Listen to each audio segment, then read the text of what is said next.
Hello guys, I am Ricky and you are most welcome to our YouTube channel Nirmala Nirvan Classes. As you know, today is Sunday and in the segment of Sunday I have come with a good story for you.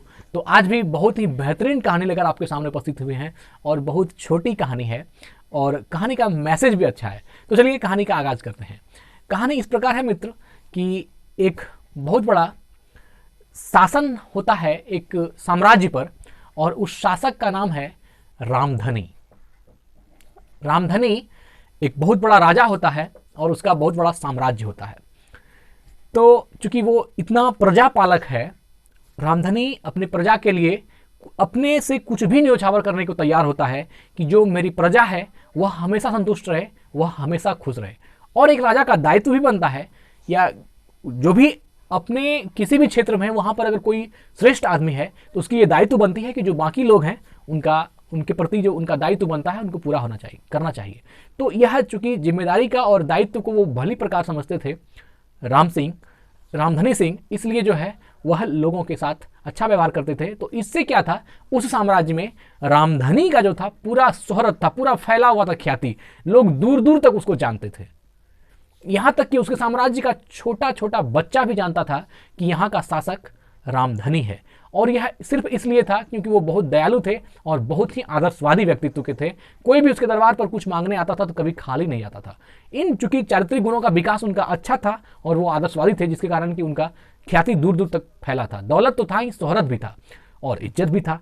तो इसी प्रकार जो है एक और शासन व्यवस्था थी जहाँ का शासक था भीम सिंह। अब भीम सिंह उसके बगल का पड़ोसी मुल्क का शासक हो या उसका एक अलग साम्राज्य था जहाँ का वो शासक थे। तो जब भी कभी रामधनी की जो ख्याति दूर दूर तक फैलती थी तो ये बातें उसको मालूम हो जाती थी भीम सिंह को।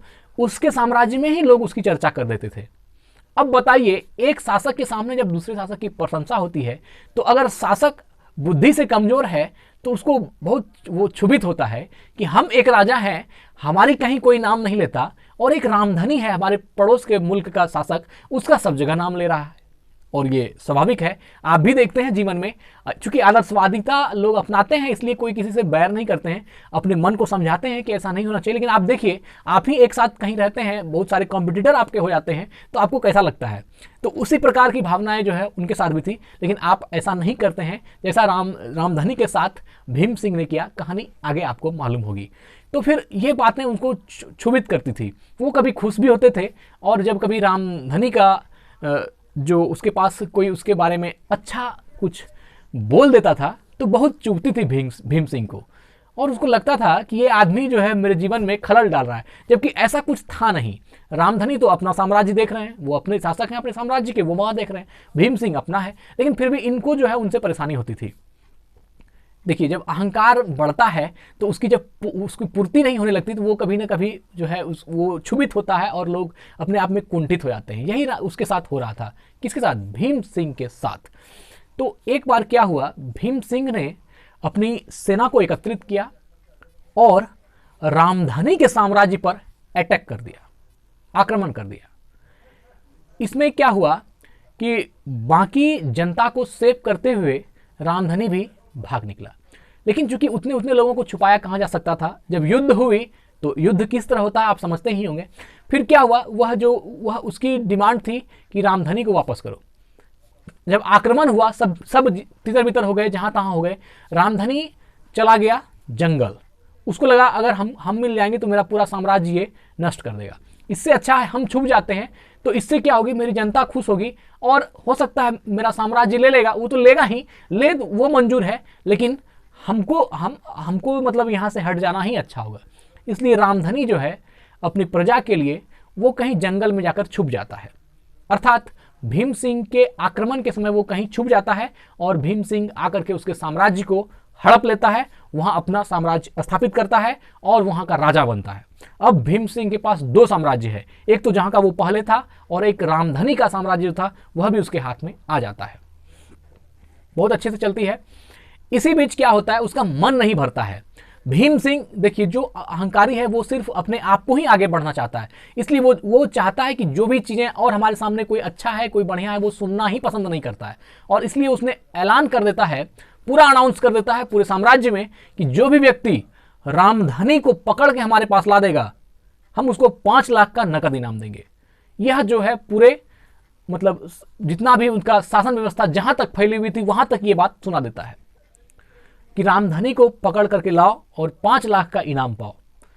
लेकिन इतना होने के बावजूद भी उसको ये चुभती है कि ये दोनों साम्राज्य मेरा हो गया, लेकिन फिर भी उसकी ख्याति कमती नहीं है।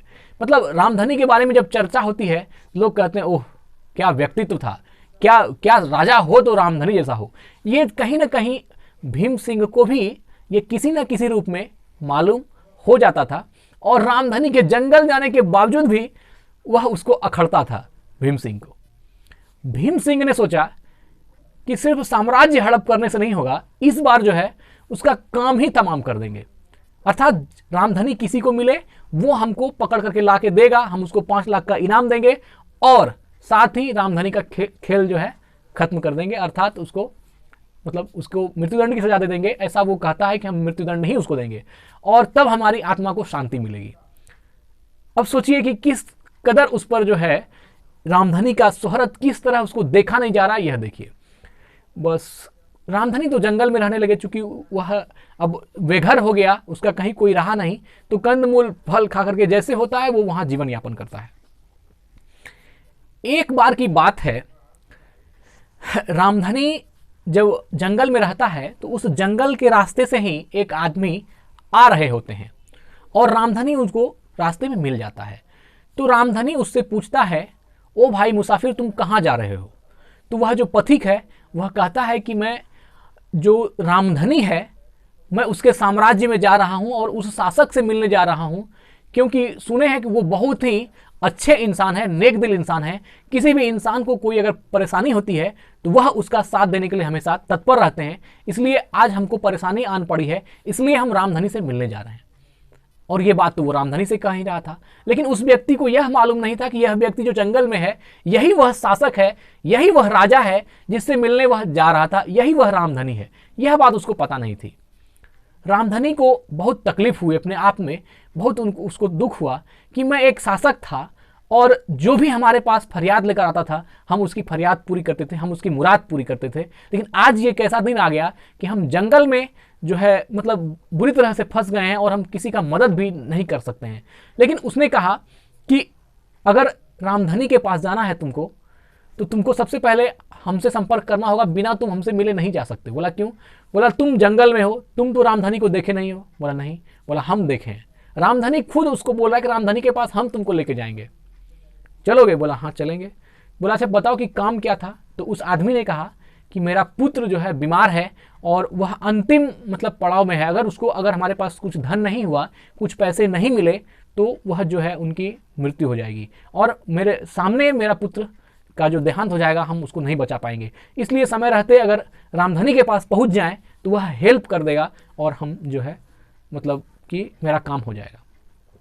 अब रामधनी को लगा कि साला वहां से हम इतना परेशान होकर के जंगल में आए हैं, अब यहां भी अगर हम चले जाएं तो वह मृत्युदंड देगा। वो यहां पर डर जाते हैं। लेकिन उसको एक बात लगती है कि हमने जीवन भर जो भी हमारे पास आया हमने उसका कहीं ना कहीं परेशानी सॉल्व करने का काम किया है। आज अगर यह व्यक्ति को अगर हम नहीं करते हैं तो कोई हमको इस जंगल में देखता तो नहीं है, लेकिन हमारी जो आत्म प्रताड़ना होगी, जो अंदर से हमको बुरा होगा, वह हमको जीवन भर खटकेगा कि मैं चाहता था किसी का मदद करना तो मैं कर सकता था, लेकिन मैंने किया नहीं, और इस शरीर का हम करेंगे भी क्या? ऐसे भी अगर जीवन में जंगल में ही जीवन यापन करना होगा तो ऐसे भी मृत्यु होगी, और अगर उसके पास जाएंगे तो ऐसे भी मृत्यु होगी। उसने डिसाइड किया अगर मैं इस आदमी को लेकर के जाता हूं तो भीमसेन खुश होगा और खुश होकर के वह 5 लाख का इनाम इसको देगा। वह मन में ऐसा सोचता है। वह उस व्यक्ति को बोलता है कि चलो ठीक है। रामधनी क्या करता है, उस व्यक्ति को लेकर के भीम सिंह के जो है दरबार में आ जाता है। अब वहां जितने लोग, जितने प्रजागण देखते हैं रामधनी को, वह बड़ा आश्चर्य में पड़ जाता है कि रामधनी आ कैसे गया यहाँ, इतने मतलब ऐसा कंडीशन में रामधनी यहाँ आया कैसे, जबकि भीम सिंह जो है उसको मृत्युदंड देने के लिए मतलब आतुर है। वह जाता है और भीम सिंह के सामने उपस्थित होता है और बोलता है कि यह आदमी हमको लेकर के यहाँ आया है और सिर्फ तुम्हारे पास इसलिए आया है कि तुमने इनाम रखा है 5 लाख का, वह तुम इसको दो और हम तुम्हारे सामने हैं। तुम जो व्यवहार मेरे साथ करना चाहते हो, मृत्युदंड देना चाहते हो, जो भी देना चाहते हो, हम तुम्हारे साथ वह उस जो भी सजा होगी हम उसको मानने के लिए तैयार हैं, लेकिन तुम इसको पहले 5 लाख दो। भीम सिंह जो है उसको 5 लाख दे देता है और वह आदमी वहीं पर रहता है। लेकिन उस आदमी को यह आश्चर्य होती है कि इसका मतलब रामधनी जो है यही है। उसको बड़ा आश्चर्य लगता है और वह मन ही मन सोचता है कि हमने जिस आदमी की प्रशंसा सुनी थी वह ऐसे ही प्रशंसनीय नहीं था, वह सच में प्रशंसा के योग्य है, क्योंकि वह आदमी सिर्फ इसलिए चला आया कि मेरे बेटे को जीवन मिल सके और हम पैसा जो है इनाम हमको दिलवा करके वो चाहता है कि मेरे बच्चे की जो है जीवन बख्श दी जाए, और इसलिए वह वहां पर सम्मिलित होता है। यह कंडीशन जब भीम सिंह देखता है तो उसको बड़ा आश्चर्य होता है कि कोई आदमी अपने जीवन को दांव पर लगा करके किसी का जीवन कैसे मांग सकता है, और अगर कोई ऐसा मांग सकता है तो वह साधारण इंसान नहीं हो सकता। उसकी ख्याति दूर दूर तो क्या, इतनी दूर तक, 7 समुंदर दूर तक फैलनी चाहिए, क्योंकि वह उसके लायक है, वह उसके काबिल है, और समाज जज करके ही किसी को वो कोई शोहरत इस प्रकार की देती है। और वही चीज हुआ और भीम सिंह उसके पैरों में गिर पड़ा। वह इसलिए क्योंकि उसने इतना बड़ा महामानव जीवन में कभी नहीं देखा कि जो सिर्फ इसलिए आ गया कि अपना मृत्युदंड कबूल करने के लिए भी किसी का पुत्र अगर बच रहा है तो उसके लिए वह तैयार है कि तुम हमको मृत्युदंड दे दो, लेकिन इसको पुरस्कार दो कि इसने हमको लाया, और उस पुरस्कार से इसके पुत्र की जीवन बच जाएगी। और उस दिन भीम सिंह को समझ में आता है कि सच में अगर ख्याति है तो वह गलत नहीं है, वह उसके काबिल है, वह उसके योग्य है, वह उसमें एबल है। और वह जो है भीम सिंह उसके चरणों में गिर जाता है और कहता है कि मैंने गलत खोज की, हमको यह देखना चाहिए कि उसने क्या किया जो उसकी इतनी ख्याति है, उसके अंदर ऐसी क्या चीज है जो हमारे अंदर नहीं है। बशर्ते हमने ये देख लिया, हमें गलत बुद्धि आई कि हमने उसका राज्य भी हड़प लिया, हमने उसको वह जंगल में छुप गया, फिर भी उसकी ख्याति आज तक मौजूद है और वो मुझे खटकती है। तो इस कहानी को तो यही एंड हो जाती है कहानी, और इसका जो सीख है वह यह है कि कर भला होबे भला, करके भलाई देखिए, अर्थात कि जो भला करते हैं उसके साथ भी भला होता है। तो कहानी कैसी लगी बताइएगा कमेंट बॉक्स में, और जीवन में जहां तक संभव हो हर आदमी एक दूसरे का मदद करें हम, तो जो हमारी परेशानी है वह कम हो जाएगी, बहुत हद तक कम हो जाती है। और बहुत जगह तो कोई परेशानी ही नहीं है, परेशानी लोग दूसरे को परेशान नहीं है यह देख करके खुद परेशान होते हैं। इस तरह की परेशानी का इलाज यही है कि आप प्रेम भाव से अगर जीते हैं तो ही आप शांति से रह सकते हैं, और कोई लिमिटेशन नहीं है जीवन में। जितना भी कमाएंगे, जितना भी शोहरत, जितना भी दौलत कमाते जाइए, वो कहीं एंड नहीं है। तो इससे यह बात तो साफ दिखती है कि यह नश्वर है और इसके पीछे भागना भी मूर्खता है। तो क्यों ना कुछ चंद घड़ियां हैं उसको प्रेम से ही जी लिया जाए, क्यों ना आपस में शांतिपूर्ण ढंग से एक पूरे विश्व को एक परिवार की तरह ही देखकर क्यों ना जी लिया जाए। तो कहानी यही एंड करता है। धन्यवाद, स्वस्थ रहें, अपना ख्याल रखें, थैंक यू।